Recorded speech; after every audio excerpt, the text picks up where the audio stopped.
Hello, everyone, and welcome back to another segment of the Reimagine 2020 virtual conference series. This is our fourth version brought to you by MouseBelt and Multi.io. And this time we're bringing you a special Halloween spooktacular, Tales from the Crypto. I'm your host, Ashlie Meredith, and today I'm here with Anna Ashurov, partner and senior Director of Commercial Strategy at Anheuser Busch, InBev. Anna, thank you for being here. How are you doing today? I'm good. Thank you, Ashley. Very nice chatting with you and happy Halloween, everyone. Thanks for having me. Yeah, thanks so much for being here. Looking into your background, really excited to talk to you because it seems that we're passionate about a lot of the same things. I'm the head of education over at MouseBelt Blockchain Accelerator. We have a program that we call MouseBelt University, where we're trying to bring education, blockchain education to students. And we have a global audience of students tuning in. And since this is the first time we've talked to you, we'd really like to ask you you have so much background in education, and you have made a career for yourself, not necessarily working for a blockchain protocol. So how did you first get interested in blockchain, and how were you able to incorporate that into your current career? Sure. So, I became very interested in blockchain many years ago when we first, saw how how Bitcoins became sort of prevalent in the space. My husband and I were probably one of the first investors in Bitcoin many years ago. But really, why we really liked it is because we identified the importance and the revolutionary sort of structure of the coin, meaning it's really truly decentralized. And so we've been sort of thinking about it for a very long time, right? There's been a trend of disintermediating the intermediary, right? You don't need to have an intermediary to sort of, process transactions for you or, essentially transfer things from one party to another. And previously you sort of rely on large corporations to do it for you and charge hefty fees. Blockchain essentially eliminates a lot of it, and it creates the seamless process that is, the protocol that essentially, helps you reduce the transaction costs, increase the speed time of processing the transaction. And in this economy where everyone sort of trusts each other, right? A lot of the new startups, a lot of the new companies, a lot of the new initiatives that are coming out, they're all based on this essential, base trust. And Bitcoin was probably one of the first sort of, one of the first processes or one of the first ideas that created that trust economy. So got into it as an investor many years ago. I've really been interested in how Bitcoins and blockchain can revolutionize the finance industry. I've worked on a number of initiatives, including in the lending space, as well as other sort of finance related space, like for example letters of credit or trade finance, areas that historically have been very much reliant on paper, reliant on large corporations, reliant on consortiums.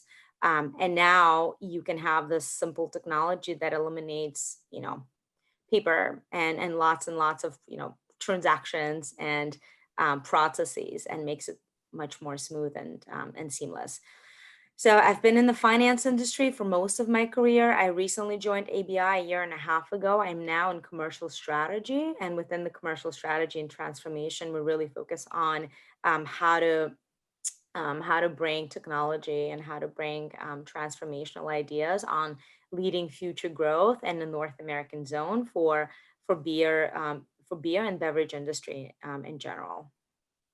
Yeah, and so for anyone just tuning in, if you haven't caught any of our previous interviews before, head on over to our Reimagine 2020 YouTube page. We've done some interviews with some of your colleagues, Eduardo Coleman, and a enterprise panel with Coca-Cola as well, about how these kind of beverage distributors are thinking about using blockchain.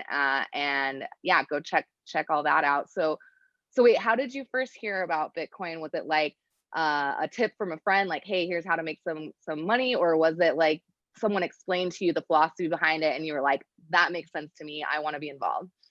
The latter. It was someone who really explained, someone who is a friend of ours, who's really a visionary, and he's sort of, he sees these ideas. Who's a very close friend of my husband, actually, and my husband is very similar. So my husband and I are very different. I'm more of a, a social person, more of a, on a business side. He's a thinker. And so you need someone who's like really a philosopher, someone who really can understand the society, understand how the society is structured, and how certain things can really, really change the world the way we see them today. And so they identified this very early on. They said, I mean, gosh, like this is going to change the way things are going to be done very much in the long term. And still we don't see the same adoption that we thought we would have, right? So there's a big hype about 2 years ago, two to 3 years ago, when people really, started to understand. But even now, it's still not as mainstream as it should be, and we still have a long way to go. But it's the technology really has the potential to change the world.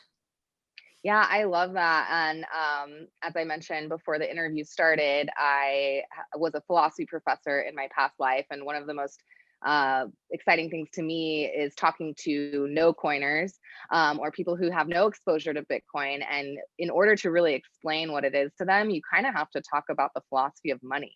And you realize that a lot of people haven't really thought about what fiat is and how weird it Exactly. is that we have Exactly. this way that we've done finance for so long, that doesn't really represent, a lot of people don't even know that the US dollar isn't tied to the gold standard anymore. So those are my favorite conversations to have, are the philosophy behind it. And so you and I both, maybe spend a lot of time in academia, undergrad, grad school, you went to law school. So for all the students who are tuning in, yeah, what was your trajectory in college, and how have you been able to use what you were good at or what you liked learning about, and now put that towards the blockchain industry? Sure. So I did undergrad in finance and investment. I've always been on the finance side. I spent years in investment banking and capital markets. And at some point, probably 5 years into my finance career, I really just I knew that I've always wanted to be a lawyer. I've always wanted to get a law degree, and not necessarily to practice law, but just to sort of learn it and and and be a student, right? And to understand the legal system. And I did. I decided to go to law school. I went to law school part time. I went to Brooklyn Law. I worked full time while I was getting my law degree. And it was the best years of my life. Actually, just probably a week ago, I was cleaning out my bookshelves, and I found all my old law school outlines, which are still so relevant, man. At the time when I was going to law school, I was doing bankruptcy and restructuring. And so I was taking all of my debtors and creditors classes in law school. I was learning the federal bankruptcy code. It's just so relevant. And then when I graduated from law school, I ended up staying in finance. I didn't actually go into law and practice law, but I did stay on the legal side, where I was really sort of, focused on negotiating and structuring leverage finance transactions. I use my law degree a lot. And the way I've continued to stay present in the blockchain space is to join conferences like yours, to have conversations like these, right? And continue networking. And then at some point, we just decided that really wanted to promote diversity and inclusion in the blockchain space, and mainly for individuals that are not necessarily entrenched in the blockchain world, right? Because it was such a small world to begin with. There was only a few sort of handful companies that are involved. Everyone sort of knew each other, right? And for someone to come in as an outsider was a little bit difficult. So what we decided to do is me and 4 or 5 other women, friends of mine, who decided to just start this organization called Diversity in Blockchain. And the idea really was to promote diversity and inclusion in the blockchain space and emerging technologies, and to create the safe space for people who are not necessarily in the industry, but would love to learn more, who don't want to sound like they don't know what they're talking about. And what we've done, we've created, educational opportunities, networking opportunities. So, like similar to what you guys are doing, we've done sessions on smart contracts. We've done, a live session where people were basically coding and writing a smart contract live with the professor in the audience. We've done sessions on wallets. We've done sessions on sustainability and how blockchain can help in sustainable world. We were part of the blockchain United Nations Blockchain for Impact mission, and we were the official diversity partner in that as well. We were a delegate to the United Nations. So, and that sort of gave us the ability to continue meeting, or gave me the ability to continue meeting individuals in the space. And so for someone, I guess for students, and someone who's interested in joining the space but don't necessarily know how to get into it, there are organizations like ours. And ours is a nonprofit organization. So we're basically, we're not a private enterprise. We're doing this on a volunteer basis, but we're really, really passionate about providing opportunities for anyone and everyone to be able to join the industry if they choose to do so. So, for anyone who's interested, we'd love to, bring you as a member. We have an event actually coming up on October 29th. And we plan on having, many events coming up. We wrote an industry report on diversity that was issued, that's up on our website. We participated in the Facebook hearing on Libra. Oh, wow. About a year ago, we wrote a white paper, and the white paper is also on our website. So, again, love to network, but these are the ways for someone to try and get into the space and understand what the space is about without having direct connection or necessarily working in the industry. Absolutely. That's definitely something that I wish I knew when I was in graduate school. And I learned because of moving from academia into the blockchain industry, was the importance of networking, because it's such a lonely road, I think, in grad school, and you kind of have this mindset that you just got to get it done. But I feel like I would have had a better experience if I understood like how important it is. So I always recommend to students, who are interested in getting in blockchain, you said it, get out there, network, participate in events, start to learn and speak on these things, and realize that you don't have to be an expert. You don't have to understand exactly how to code a smart contract to talk about, especially the principles of decentralization, and find the thing that you're passionate about. And I love that you are doing the good work of lowering that barrier to entry, because it can be very intimidating. It's such a new industry. It's very insular a little bit sometimes. And especially for women or other marginalized groups, it can be even more intimidating. So would love to talk even more about so Diversity in Blockchain Inc. And we'll include a link in the show notes. You've got kind of a state of the union, right, that people can check out what's going on with diversity in blockchain. So it's a nonprofit organization committed to creating equal, open, and inclusive opportunities in the blockchain industry. You kind of already talked about a bit how that got started. What are your current initiatives? You're running events, you have educational opportunities, you've participated in the larger global conversation around diversity and blockchain with the UN and Libra hearings. What are you looking forward to, or what are some of the things coming up in the future for diversity and blockchain? So for sure. So diversity in blockchain, like you said, we've sort of run many events, educational events primarily, as well as networking events.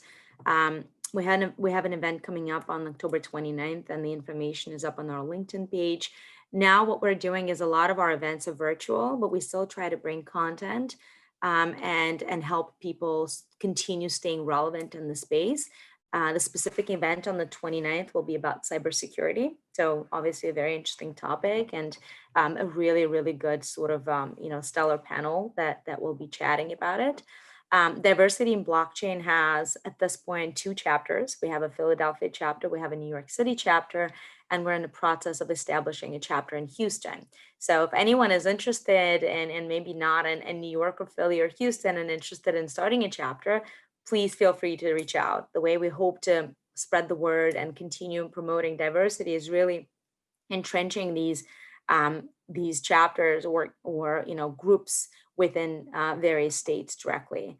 And the thing that we really will be focusing on and have been focusing on for the last 2 to 3 years is, how do we create accountability in the industry, right? How do we promote diversity, but not just through social media content sharing, but real actionable items that companies and organizations can use to truly promote diversity. So what we're working on right now is, like I mentioned, we've our executive director Susan Joseph authored a report on diversity last year, and this year we plan on taking that report and we plan on expanding it further.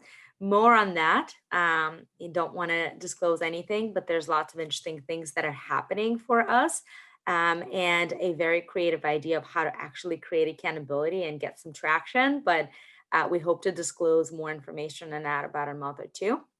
And then lastly, what we're also doing, similar to what you guys are doing in MouseBelt, we're creating an educational portal, but really for just high school and middle school students, like short clips. How do we get them introduced to blockchain? How do we get them introduced and hooked on the technology?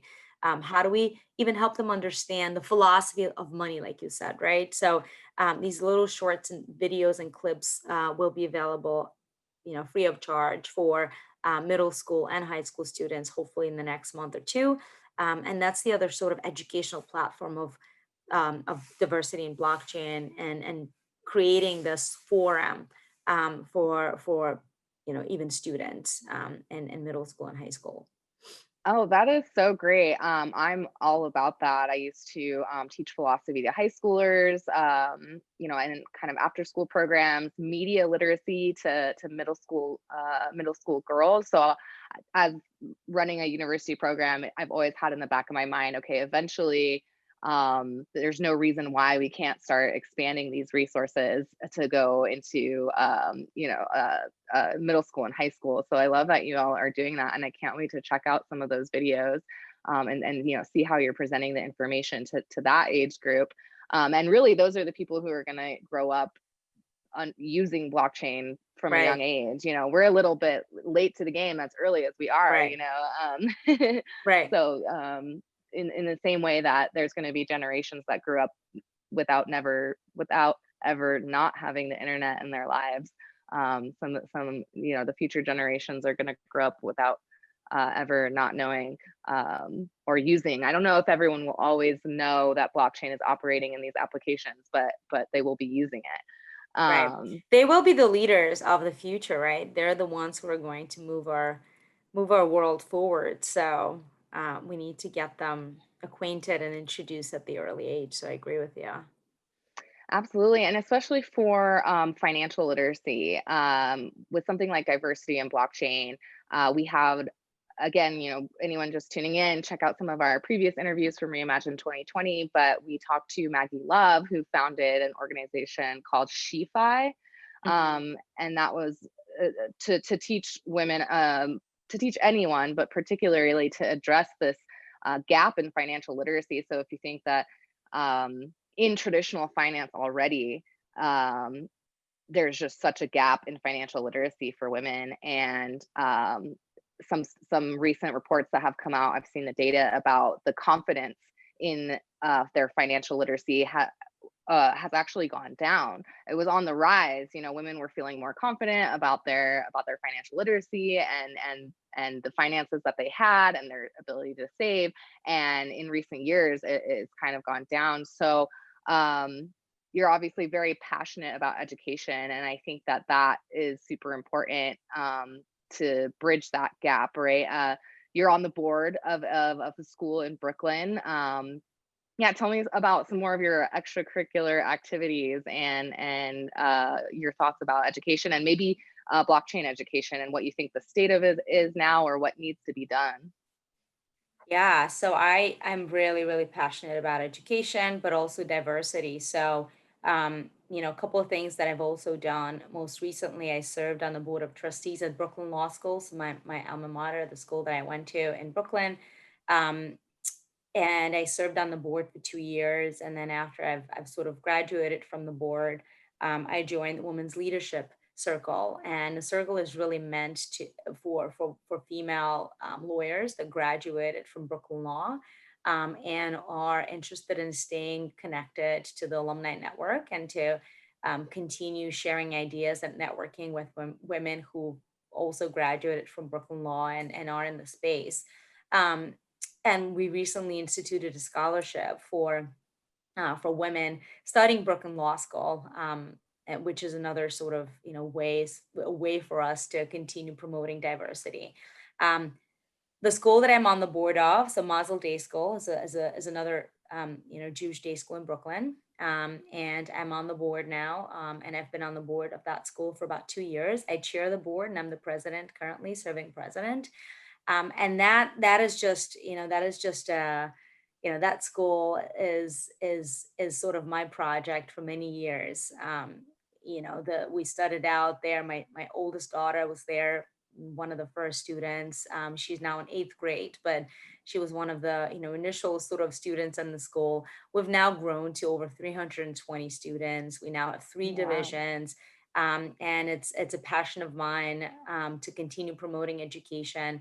It's the idea was really to create an environment um, to help children become whole, right? So it's not just focused on general studies. It's not just focused on a very rigorous secondary education, which we have, but also on the soft skills, on the skills that are important for like you said, for leaders to grow up to be leaders of the future, right? For the young generation to grow up to be leaders of the future.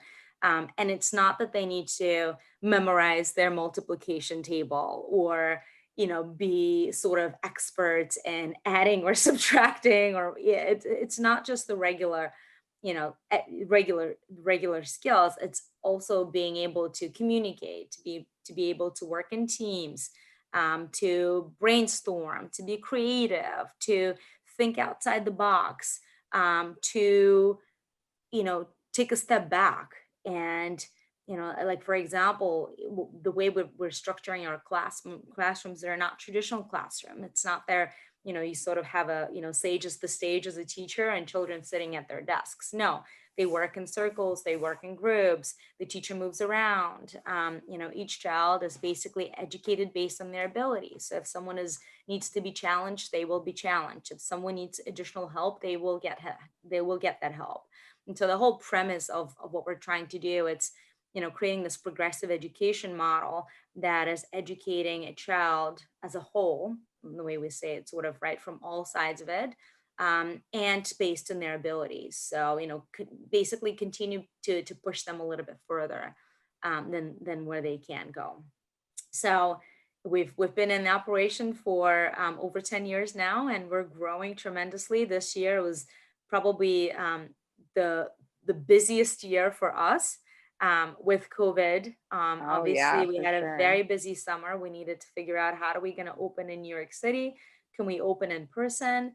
Can we even operate? And we were able to do it. Knock on wood. We are probably one of the few schools in New York City that is still open in person, that hasn't been shut down thus far. We already almost end of October, so we have been in operation now for 2 months. We've put in protocols and guidelines in place. We have a very safe environment. We've, invested a ton of money to be able to open in person and to have the right protocols and guidelines for children to be safe in school. But again, the whole premise of our progressive education is that children need to socialize, they need to interact with each other, and they need to work together. They can't be on Zoom sort of staring at the screen the entire time, right? And so it's important for the way we do business in our school, and we've fought very hard to stay open. So That's that's a awesome. little bit about that school, and we hope to continue growing. We don't have a high school yet, but we do have a very long wait list, which is music to my ears. Awesome. Well, with all of your passion about education and you're kind of hands-on as well, like you actually have spent a long time in school, are building a school. I'm curious as to whether you I have a lot of interest in educational technology and how blockchain may be incorporated. Are you tuned into any of that at all? Is there any blockchain use cases that you see for the education space? And, you know, if not really yet, like what are some of your favorite use cases or potentials for blockchain technology? Yeah, I mean, thanks for pointing out. I'm actually not, and that's actually a very good point. It's something for me to look into. So, if you've done any sessions before, I'd love to listen into them. Or if you have any ideas. I mean, obviously, it's Yeah, we did huge. a future of education panel with some one of our portfolio companies at MouseBelt Blockchain Accelerator is working on, you know, background checks and certifications on the blockchain.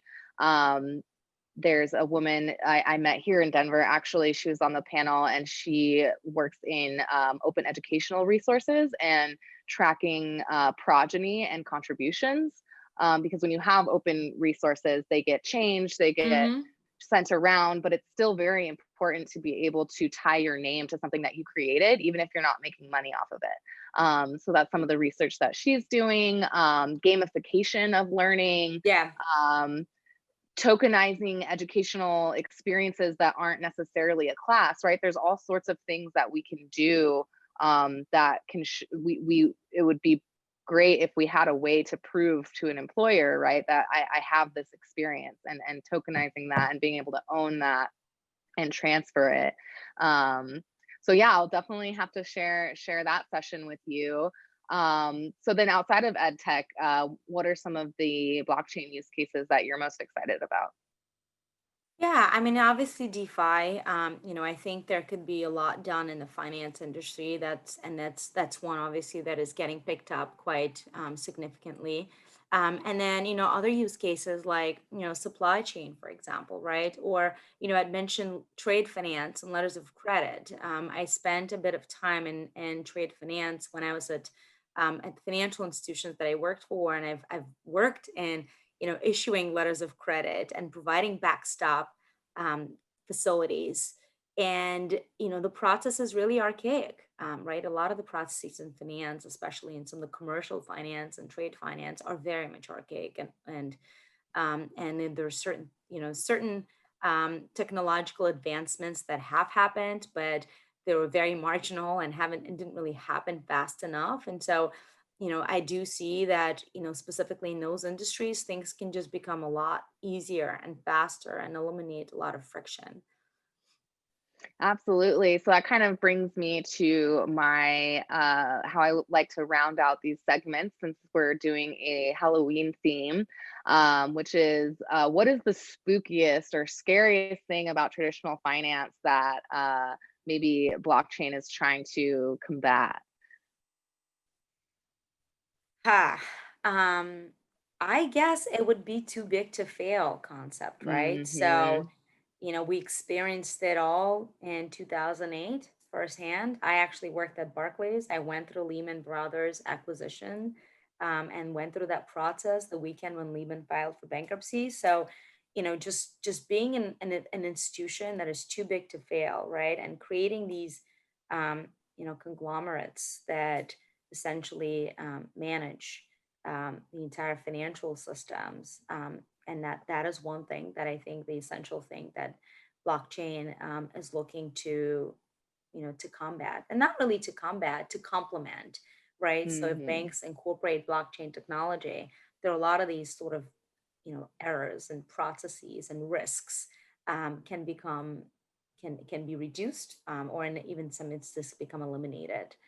So I think that's probably one of the biggest positives that can come out of the blockchain use cases. Absolutely. I'm so glad that you brought that up because I remember, like, as far as a Halloween ghost story about finance right now, I remember very distinctly studying political philosophy around the time it was like 2008 when and watching this clip with a philosophy professor of too big to fail, and we just looked at each other and we're like, that's like kind of the roots of fascism, which is that the government takes a vested interest in corporations.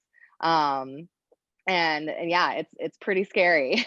Yeah, it's scary on all fronts. And actually, I think even happened around the fall time frame, right around this time frame. So it may have been a scary Halloween story of 2008. Absolutely. And then of course, the kind of the inspiration for Bitcoin in the first place, right? Right. All of Exactly. the things that happened at that time.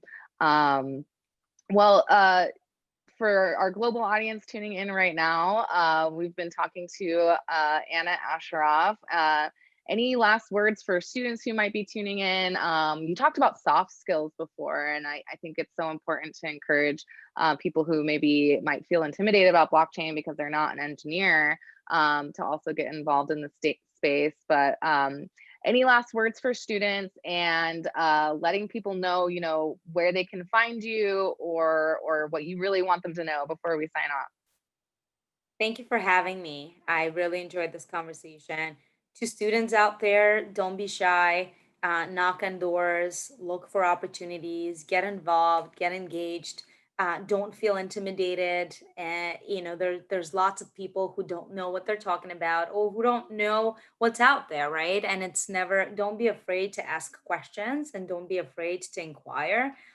There's lots of information out there. You're probably in a much better spot than we are, because the information out there is just endless. So learn, listen in, feel free to connect. We do have, like I said, we do have many events coming up for diversity in blockchain. We've done events in the past, so happy to share some of the content that we've done in the past, but also look out for new one. And hit me up. Well, I'm on LinkedIn. I'm happy to connect, happy to provide more thoughts and wisdom if I have any, and to share and learn from you as well. Absolutely. So it's just diversityinblockchain.org, right? uh .com as well. So .com. diversityinblockchain.com. We're also on LinkedIn, so you can find our content on LinkedIn as well. Excellent. Well, yes, this has been Anna Ashraf. Thank you so much for joining us. Thank you, Ashley. My pleasure.